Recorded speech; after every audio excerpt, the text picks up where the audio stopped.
the whole time I'm writing the book, I kept bringing it back to us as teachers.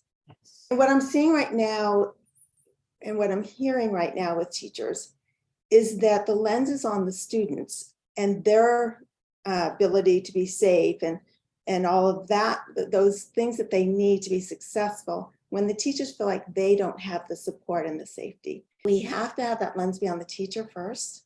Yeah. And that teacher has to feel safety and connection. And so I wrote that book through that lens, that we come first. For me, I get a sense that it does add a little guilt to teachers because they feel like if they are appropriately dysregulated, that they're going to be causing all the dysregulation in the class. And I like to point out that students do come into our classrooms already very dysregulated from home, and we haven't caused it because we can be very calm and regulated in front of a classroom, and these students can bring that dysregulation in. We support regulation for the student when we can be regulated. However, I want to really make the point that if a student's in my face and threatening me, my natural nervous system response is to become dysregulated because my nervous system is experiencing that as danger.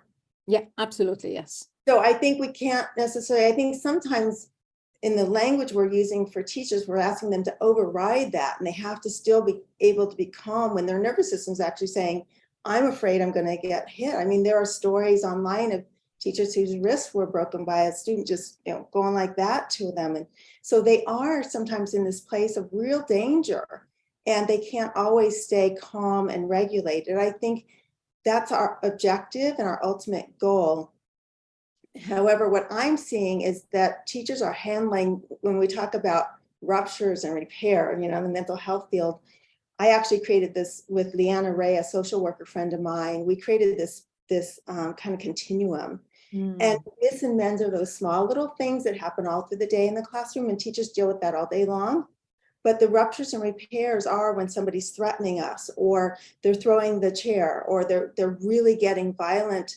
And then it goes into even more the breach. And then you have to build where trust has really been broken. And we get more and more over here on danger. And what I'm hearing in classrooms today is that the behavior has gone from this myths and mends, small little stuff, into ruptures and into breaches. And that's where teachers are getting exhausted because they're having to deal with behavior that in the past, somebody, the principal, somebody would have come in, taken them out of the classroom for them and dealt with it.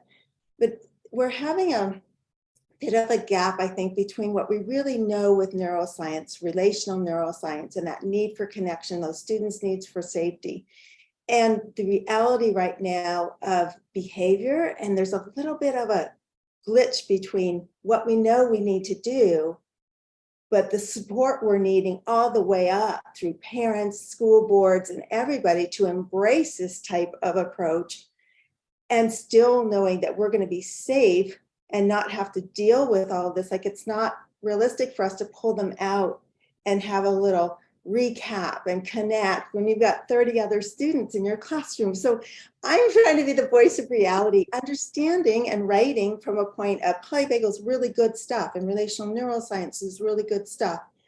And reality also, and that's one of my chapters, right? I have resilience and reality. I talk about, and this is the reality.